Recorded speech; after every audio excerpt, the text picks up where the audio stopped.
Labas rytas, labas rytas.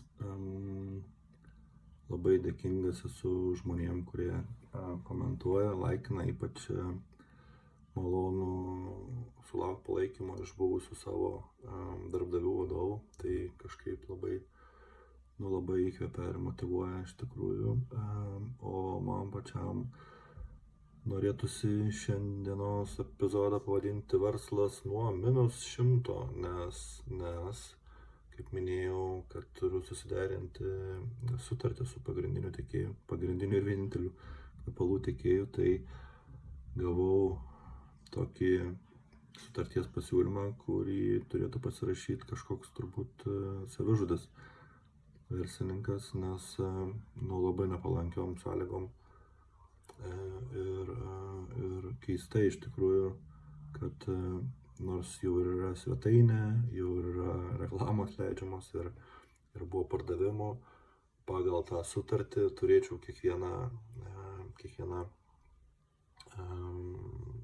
vos ne socialinį postą derinti su ispanais, labai punktualiais žmonėm. Ir dar, visą tai darau už savo pinigus. Investuoju pinigus. Tai tas pats kaip dirbtum darbdaviui, tik dar iš savo pinigų, žodžiu. Tai darytum tai, keistai tai buvo, tai parašiau follow-upą su paaiškinimais.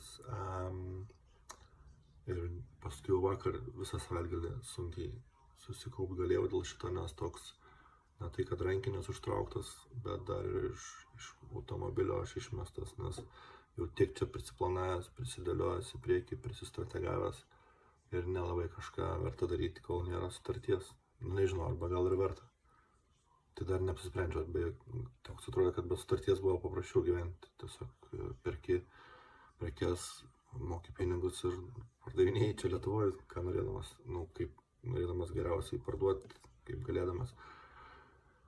Tai dėl to toks truputį išsibalansavęs šis pirmadienis, bet gal ir galim išnaudoti tai iš tikrųjų išnaudoti tolesniam rinkos tyrimui, pavadinkim. Tai šiandien vakar iš tikrųjų pagalvojau, kad galima vietoj važinėjimo tos salonus pasiskambinti, salonus iš tikrųjų vietoj sėdint galima daugiau tų nuomonių sulaukti, ar čia būtų domintų būtent tą prekybą kvepalais.